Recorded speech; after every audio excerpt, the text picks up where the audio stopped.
하나님이 주신 은혜로 우리가 삽니다. 그렇죠? 추수감사주일입니다, 여러분. 우리가 추수감사주일하면은 하나님이 내게 주신 복이 무엇인가 이제 세어보면은 돈을 많이 벌었는지 내 자식이 잘 됐는지 아니면 건강하지 않은 했는지 안 했는지 이런 거 계산하려고 하잖아요. 근데 진정한 추수감사는 그런 것이 아니죠. 우리가 추수감사주일의 그 원래의 유래는 성경에 기록되어 있지만 그 성경에 기록되어 있는 것을 삶에서 실천한 청교도들의 신앙의 자리로 돌아가면 그들이 추수감사를 고백했을 때 그 신앙의 자리, 그들의 삶의 자리는 너무나도 어려운 그런 자리였잖아요. 생존과 사투를 벌이는 그런 자리였단 말입니다. 그런 곳에서 하나님의 은혜를 고백했던 것이 추수감사이니 오늘 저와 여러분이 추수감사 예배를 드리면서 고백해야 될 것은 하나님의 은혜가 내 인생에 얼마나 많이 있었는가 그것을 바르게 고백하는 그런 예배가 되어야 되겠죠. 오늘 사무엘상 1장을 통해서 우리 다음 주도 한번 더 후반부를 보겠습니다만 1장을 통해서 하나님이 우리에게 주신 그 은혜를 다시 한번 돌아보고 우리의 믿음의 자리가 어디인가를 확인할 수 있으면 참 좋겠습니다. 먼저 1장 1절에서 8절 사이에 인물들이 등장하는데 그 인물들을 통해서 믿음을 확인해 보고 싶습니다. 첫 번째 엘가나라고 하는 사람이 등장을 하죠. 한나의 남편. 이 엘가나라는 사람을 살펴보면 먼저 그 사람이 살았던 곳 에브라임 사람이다 그랬습니다. 1절에. 성지순례를 혹시 가보신 분 계시는지 모르겠습니다만 저도 가보지는 않아가지고 그냥 성서 지리 공부할 때 또는 영상으로만 봤는데 에브라임 사람들이 살았던 곳은 일명 에브라임 산지라고도 불립니다. 그러니까 높은 곳이에요. 해발 900m 정도 되는. 여러분들이 그 정도 높은 곳에서 살아보신 경험이 있는지 모르겠습니다만 저는 키르기스탄의 선교 사역 때문에 갔을 때 그곳이 그 카라콜이라는 곳이 해발 900m는 곳이었어요. 근데 그곳에 한 일주일 머무르면서 있었는데 쉽지 않더라고요. 제가 그런 쪽에 좀 무감각한 사람이고 나름대로 좀 건강한 사람인데 일주일 동안 있다 보니까 두통도 심했고 멍하고 뭔가 좀 짓눌려 있는 듯한 그런 느낌이었었어요. 삶의 그런 모습들이 평안하지 않는 그러한 곳. 그 다음에 산지라고 그랬습니다. 오늘날 우리가 생각하는 산지가 아니라 옛날 사무엘 시대 때 산지니까 아주 열악한 거죠. 그런 곳에서 살았던 사람. 그런데 그런 곳에서 살아도 나름대로 그 당시 사회구조 속에서 경제적인 어떻게 보면은 풍부함과 조금 빈곤함은 늘 존재했던 거니까 이 엘가나라고 하는 사람이 상대적으로 경제적으로 여유 있는 사람이었던 것을 보게 됩니다. 그 증거가 이제 한 크게 두 가지 정도가 있는데 하나는 그에게 아내가 둘이 있었다고 하는 거예요. 둘 어떻게 성경에 그건 조금 있다가 우리가 잠깐 짧게라도 한번 보겠고 일단은 아내가 둘이 있다라고 하는 것은 거칠게 표현하면 먹고 입혀야 되는 입들이 많다는 거잖아요. 그 정도로 감당할 수 있었다라고 하는 그런 경제적 여유를 얘기하고 있고 그다음에 이제 우리가 성경을 통해서 보는 겁니다만 이 사람이 3절에 가면 성경에 기록된 대로 매년 3번 아직 예루살렘에 있기 전이었어요. 그때는 예루살렘 성전이 완성되기 전이니까 실로라는 곳에 여호와의 장막이 있었고 거기에 제사장이 있었으니까 실로라는 곳에 3번 갑니다. 이건 출애굽기와 신명기에 기록되어 있는 명령에 의한 거예요. 근데 여러분 학자들 연구에 하면 이 엘가나의 고향이 라마다임 소빔이라고 그랬잖아요. 줄여서 라마. 그 라마에서 실로까지의 길이 35km라고 그래요. 근데 아까도 얘기한 것처럼 산지라고 그랬잖아요. 평지가 아니에요. 산지. 넓은 길, 산 위에 도로를 쫙 닦은 그런 길이 아니고 산 위에 아주 고불고불하고 거칠고 험한 그 길. 평지를 때도 35km를 하루에 갈 수 있을까? 어려워요. 왜냐하면 일단은 데리고 가는 식구가 너무 많아. 그렇죠? 오늘 성경에 보면 온 식구를 다 데려간 거니까. 그리고 오늘날처럼 무슨 헌금을 준비할 때 이 지폐, 돈, 현금이 아니고 예전에는 전부 다 가축들을 예물로 준비했단 말입니다. 그러니까 각자 식구에 따라서 다 가축을 준비했을 테니까 어린아이까지 포함해서 그러니까 이게 35km를 하루에 갈 수 있는 길이 절대 아니죠. 가다가 한번 자야 돼. 그리고 가는 거예요. 그러니까 이틀이 소요되는 거죠. 이틀 갔다가 성전에 머무르고 다시 이틀 또 걸려서 와야 되니까 아무리 짧아도 일주일 정도의 그런 시간을 할애할 수 있는, 그것도 1년에 최소 3번을. 쉽지 않은 거예요. 아무나 그렇게 못해요. 게다가 대식구가 이동하면서 대식구의 모든 그런 어떤 예물을 준비해서 간다고 하는 것은 경제적으로 여유가 있지 않으면, 아주 뭐 상층 부자는 아니라 할지라도 어느 정도 여유 있는 사람이어야 했다. 엘가나는 그런 사람이었다. 이제 어떻게 보면 그의 표면적 삶은 그랬고요. 그의 어떻게 보면 영적인 삶은 어땠을까? 결론부터 말하면 엘가나는 믿음이 아주 좋은 사람이었다. 그도 그럴 것이 3번이나, 그렇죠? 그렇게 올라가고 가족들 전부 다 예물을 준비해서 가는 사람이었으니까 믿음의 열정이 굉장히 남다른 사람이었다. 경제적으로도 좀 부유하고 믿음의 열정도 남다른 엘가나의 이러한 모습은 어디에서 왔을까? 그 근원, 어떻게 보면 순서로 따지면 1번에 뭐가 있었길래 이 2번과 3번 같은 이런 내용들이 있을 수 있었을까? 그것을 우리가 1절에서 확인해 볼 수 있습니다.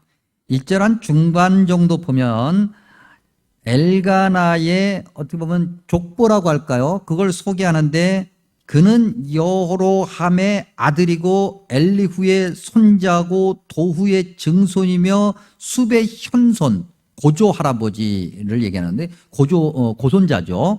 거기까지 소개를 해요. 근데 우리말로 현손이라고 번역되어 있는 이런 족보에 올라감, 그러니까 할아버지, 그다음에 할아버지 아버지, 그러니까 증조 할아버지, 고조 할아버지까지 올라가는 이런 족보의 기록이 성경에 그다지 많이 등장하지 않아요.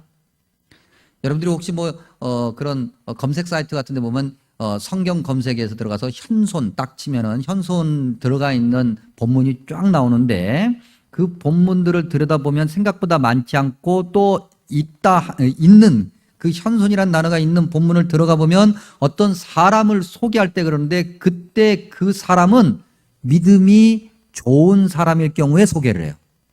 예를 들면은 에스라서 7장 2절에 에스라를 소개할 때 이 현손이라는 단어가 등장해요. 그의 할아버지, 그의 증조 할아버지, 고조 할아버지. 엘가나는 믿음이 좋은 사람이었는데 그 믿음은 고조 할아버지 때부터, 적어도 고조 할아버지 때부터 그렇게 물려받은 믿음이었다고 하는 거예요. 엘가나는 바로 그 믿음을 가지고 있었고, 그 믿음 때문에 그가 경제적으로 여유 있는 삶을 살 수 있는 복도 받은 거라고 하는 거죠. 그래서 성경 1절에 그거부터 얘기하고 있는 거예요. 여러분, 우리가 흔히 복 받았다 그러면 말이죠, 무슨 돈 많이 벌고 자식들 출세하고 뭐 이런 거부터 생각하고 무병장수부터 생각하는 건데, 그것 이전에 그건 그냥 결과로 나오는 거, 보너스예요. 목적이 아니고 목표가 아니에요. 출발점은 어디에 있느냐면 그 믿음의 유산에 있는 거예요.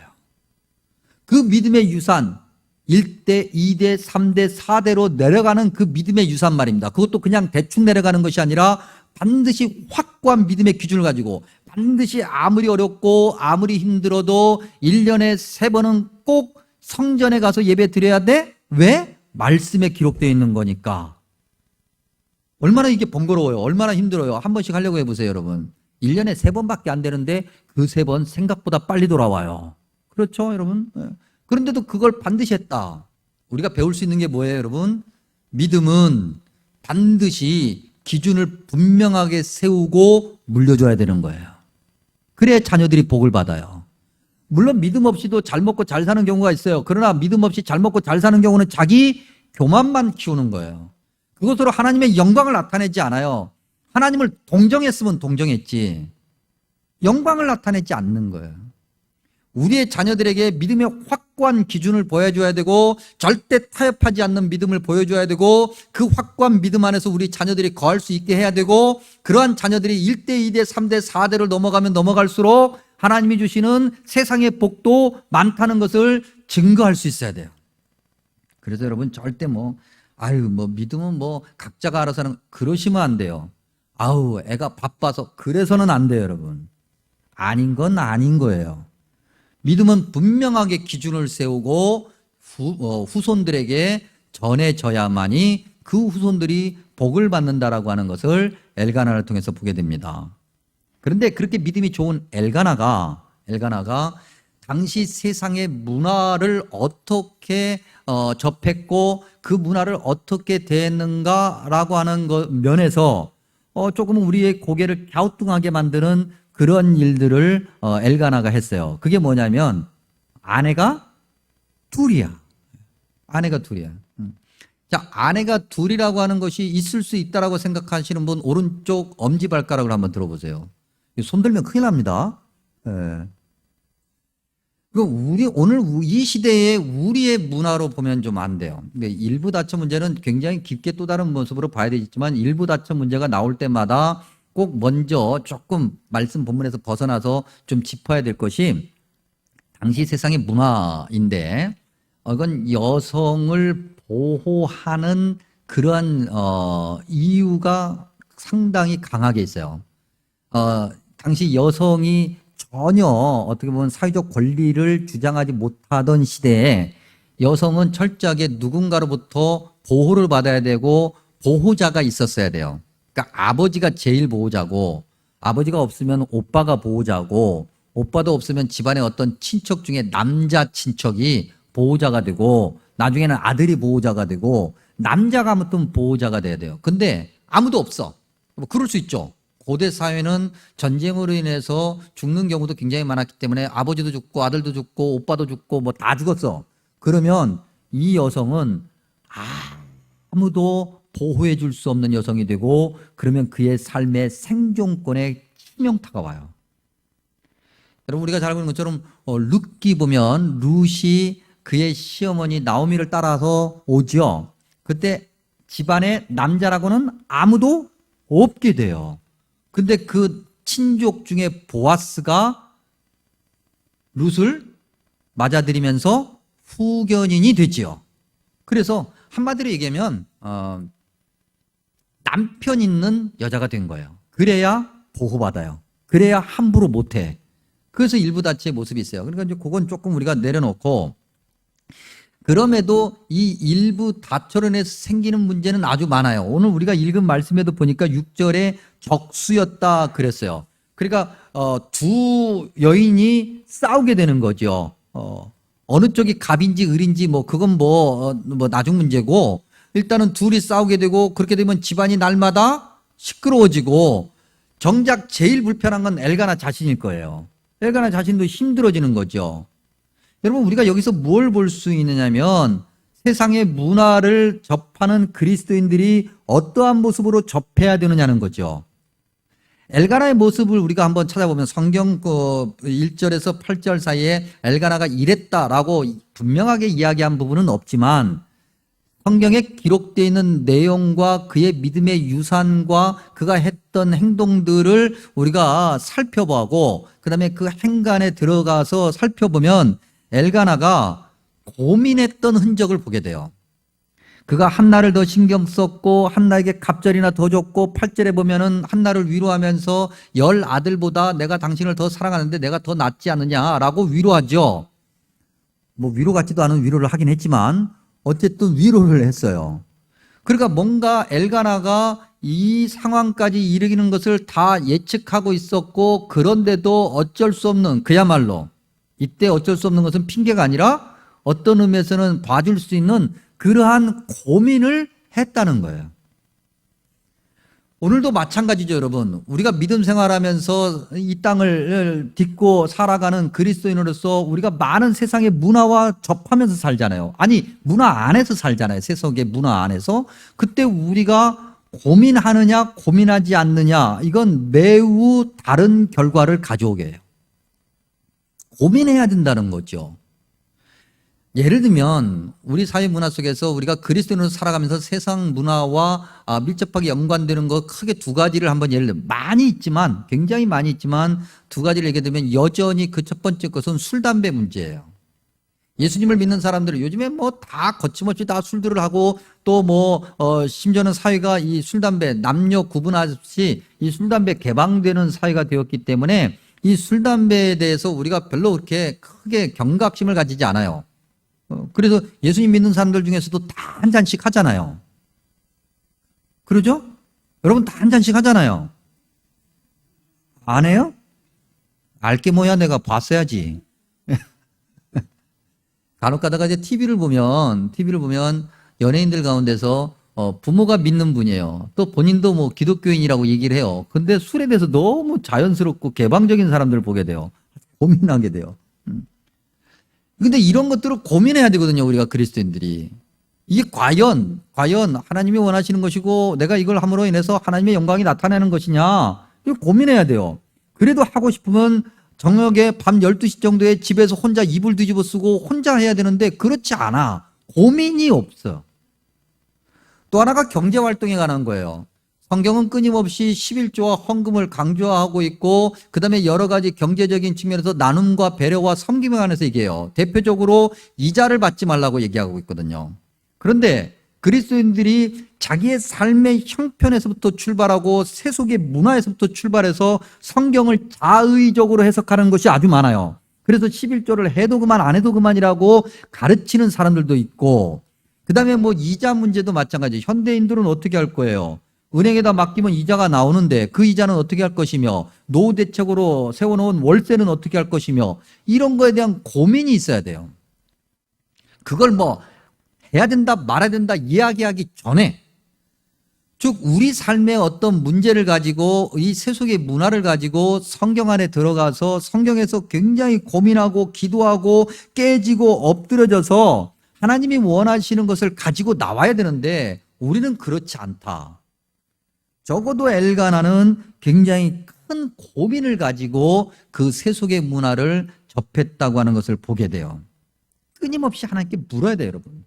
하나님, 내가 이것을 하는 것이 지금 됩니까 안 됩니까? 심지어는 그것을 하고 있는 중에도 끊임없이 물어야만이 주님이 원하시는 결과를 가져올 수 있고 설사 잘못됐다 할지라도 주님이 올바르게 고쳐주실 수 있고 그것이 우리의 자녀들에게 본이 되며 우리의 자녀들이 복을 받는 길이 되는 거예요. 처음부터 타협하고 다 그래 어쩔 수 없지 이건 아니라고 하는 거죠. 또 한 가지 한나와 분인나 통해서 보죠. 이 분인나 많이 생각해 보면 이 분인나는 지금 엘가나의 집에 이게 좀 아름다운 언어가 뭐가 없을까? 그래서 아무리 생각해봤는데 없어요. 우리가 그냥 실감나게 얘기하면 첩으로 들어가는 거잖아요. 첩으로. 본처가 있고 첩으로 들어가는 건데 첩으로 들어가는 상황들을 보면 엘가나는 좀 경제적으로 여유 있었다는 걸 알게 되니까요. 분인나의 사회적 신분이 낮았을까요? 높았을까요? 높았지는 않았겠지 않겠어요? 높았으면 첩으로 들어갈 이유가 없죠. 그렇죠? 똑같이 대등한 그런 집안으로 가죠. 근데 사회적 신분이 분인나가 굉장히 낮았을 것이고 경제적으로 여유가 있었을까요? 부족했을까요? 부족했겠죠. 그러니까 경제적으로 여유 있는 집안에 첩으로 들어가는 거죠. 그러고 보니까 분인나는 그러한 어떤 기회를 통해서 사회적으로 상승할 수 있는 그런 어떤 좀 기회? 그야말로 그 기회를 얻은 거예요. 그래서 분인나가 그 기회를 잡아서 이제 그 집에 들어가 아이고 참 떡두꺼비 같은 아들을 쑥 낳네. 상황이 달라졌어요. 그렇죠? 상황이 달라졌어요. 나 같은 사람이 이렇게 정말 산의 진미를 먹고 이렇게 그것만 해도 좋았는데 아들을 쑥 나니까 대접이 완전히 달라졌어요. 그러니 그 다음 욕심으로 나가죠. 이참에 내가 저 안방마님의 자리를 차지해 볼까? 내가 못 차지할 게 뭐 있어? 차지할 수 있지 라고 하는 욕심이 생기는 거예요. 그렇기 때문에 한나를 그렇게 득득득득 긁어대는 거죠. 한나의 적수가 되는 거예요. 그러고 보니 이 분인나라고 하는 이름 자체가 참 우리가 살펴봐야 돼요. 그 이름이 열매가 무성한 가지, 풍성하다, 무성하다 그런 뜻이에요. 세속적 번영이 그 안에 담겨져 있어요. 세속적 물질의 복이 그 이름 안에 있는 거예요. 근데 반면 한나의 이름의 뜻은 하나님의 은혜라는 뜻이에요. 하나님의 은혜로 또 다른 이름의 뜻은 매력적이다 그랬네요. 하나님의 은혜로 매력적인 사람이 한나예요. 이름은 누가 지어줘요? 부모가 지어주죠, 여러분. 그렇죠? 예. 아기가 딱 태어나는 순간 나는 오늘부터 내 이런 이름으로 불리는 그런 아이는 없잖아요. 부모가 지어줘요. 부모가 이름을 지어줄 때 뜻을 담아서 지어줘요? 막 지어줘요? 뜻을 담아서 지어주죠. 물론 간혹 가다가 아닌 경우도 있지만 뭐 절대적으로는 부모가 그 아이가 잘 되기를 바라는 마음에 뜻을 담아서 이름을 지어준단 말이죠. 부모의 생각이 어디에 있느냐에 따라서 자녀의 이름이 달라지고 자녀의 그 이름에 의해서 그 자녀가 살아가는 거예요. 분인나는 그의 사회적 신분이 어찌 되었던 간에 부모가 너무나도 가난해서 그랬는지 힘들어서 그랬는지 어쨌는지 모르겠지만은 세상적으로 잘 먹고 잘 살기를 바라는 이름을 지어준 거예요. 그리고 분인나는 계속해서 그것을 추구하며 살아요. 그런데 한나는 그러지 않아요. 한나는 그의 부모로부터 뭘 받았어요? 하나님의 은혜라고 하는 이름을 받았어요. 내가 하나님의 은혜로 매력적인 거야. 그래서 한나는 이 고통 가운데서 어떻게 해요? 하나님 앞에 나와서 엎드려 기도해요.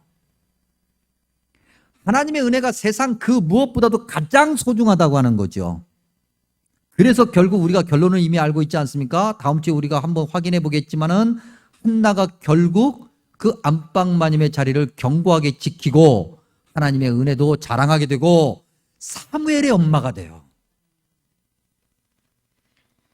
한나 같은 사람이 우리 교회 역사에도 굉장히 많은데 우리 한국교회 초기에 한 분을 소개하려고 합니다. 이건 이덕주 교수님이라는 분이 한국교회 처음 여성들이라고 하는 글을 쓰시면서 소개했던 그런 분인데 이분이 1843년도에 태어나셨어요. 그래서 조선 후기 헌종 시대에 태어나신 분이에요. 아주 옛날 분이죠.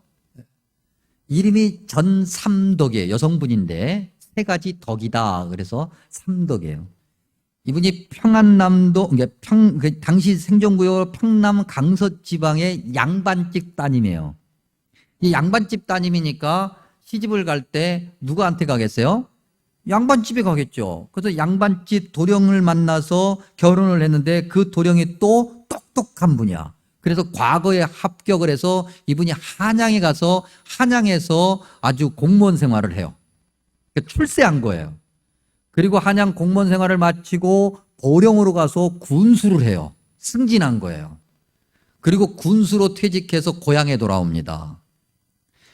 뭐 옛날에는 다 남편 따라서 왔다 갔다 하는 것이 아주 당연한 거였고 아무리 양반집 그런 귀부인이라 할지라도 바깥 출입이 그렇게 자유롭지 못했던 시대니까 굉장히 그런 부분에서 조금 답답해 했던 차에 남편이 첩을 얻었어요. 뭐 양반이니까. 근데 당시 이때 점산덕 부인의 나이가 40대 중반이 된 거예요. 오늘날 40대 중반은 아직도 젊고 굉장히 아름답지만은 당시 40대 중반은 할머니야. 그러니까 나이가 많아서 매력이 없으니까 젊은 처자를 이제 첩으로 들인 거예요. 그래서 점산덕 부인이 직접 일기를 쓰면서 뭐라고 그러냐면 내가 나이가 많아 이렇게 여성으로서 제약을 받으면서 사는 것도 힘든데 나이가 많다고 남편이 나를 괄시하여서 젊은 여자하고 저렇게 사니 내가 늘 외롭고 힘들다라고 그렇게 쓴 내용이 있어요. 근데 이분이 평양에 서양 선교사들이 들어와서 예수교라고 하는 것을 증거한다는 소문을 듣고 평양까지 갑니다. 그 거리가 혼자 빨리 걸어도 하루길이에요. 근데 그 길을 잽싸게 가요. 여러분 당시 사회 속에서 양반집 그것도 안주인이 혼자 그렇게 몸종 하나 데리고 평양까지 먼 길을 간다라고 하는 것은 결코 쉬운 일이 아니에요. 근데 그분이 가서 예수님을 만나고 그 다음부터 복음의 열정으로 살아갑니다. 그 길을 한두 번 왔다 갔다 하는 게 아니에요. 그리고 아예 당신 고향 근처에 교회를 세워요. 그렇게 열심히 해요. 나중에도 한번 소개해드리겠습니다만 최초의 우리나라에서 휘장 세례라고 하는 세례를 받는 그의 며느리들과 함께 세례를 받은 분이 이분이에요. 근데 이분이 그렇게 하고 다니니까 사람들이 다 욕해요. 남편의 핍박과 박해는 말할 것도 없었고, 그 다음에 동네 사람들이 다 얘기해요. 저 사람이 돈 많고 할 일 없다 보니까 미쳤구나. 그렇게 조롱하는 그런 이야기들이 수없이 들려왔어요. 그런데도 전삼덕 이 부인은 복음을 전하기 위해서 사방 길거리를 헤매고 그 다음에 천민들 빈민들과 함께 골방에 앉아서 말씀을 읽고 같이 기도하고 그런 활동을 주저하지 않아요. 세례받고 난 다음에 그에게 전도부인이라고 하는 직책이 주어졌어요. 전도부인이 뭐냐면 노방전도 나가는 사람이에요. 우리로 따지면. 그리고 노방전도 다니면서 전도지를 주면서 예수님 믿으세요. 그리고 또 누군가를 만나면 성경을 팔고 그런 역할을 하던 분이에요. 여러분 오늘도 우리 그러잖아요. 복음 전하러 나가서 전도지 나눠줄 때 여러분 우리가 허리를 숙이면서 전도지를 줍니까? 아니면 툭 하고 줍니까? 허리를 숙이고 주는 거예요. 누군지 다 알아요. 그 사방 심리 안에서 이분이 누군지 다 알아요. 심리를 넘어서까지 다 알아요. 양반집 굉장히 높은 지체 높으신 분이 복음을 전하는데 열정에 사로잡혀 하나님 은혜가 최고라는 것을 알고 복음을 전하고 그 누군가에게 굽신거리며 그 누군가를 섬기는데 주저하지 않아요. 하나님의 은혜가 세상에 돈, 명예, 명망 있는 가문 그런 것보다 훨씬 낫더라 이거죠. 오늘 우리가 배워야 될 말씀이죠, 여러분. 오늘 우리가 가져야 될 신앙의 모습이고요. 추수감사주일 우리가 서두에도 말씀드렸습니다. 뭘 추수하고 우리가 살고 있나요? 우리가 뭘 추수하며 살고 있어요? 우리가 추수해야 될 것은 하나님의 은혜지요. 그 하나님의 은혜 앞에 감사해야 되겠고 세상 모든 것을 버리고 주님만을 바라보며 살아가는 믿음의 일꾼들이 되어야 한다라고 하는 것을 오늘 사무엘상 1장을 통해서 배우게 됩니다. 말씀을 이렇게 돌아보면서 우리가 지난 수주간 나눴던 골로새서 말씀이 생각났습니다. 골로새서 3장 1절과 2절 말씀 읽어드리면 그러므로 너희가 그리스도와 함께 다시 살리심을 받았으면 위의 것을 찾으라. 거기는 그리스도께서 하나님 우편에 앉아 계시느니라. 위의 것을 생각하고 땅의 것을 생각하지 말라. 아멘. 기도하겠습니다.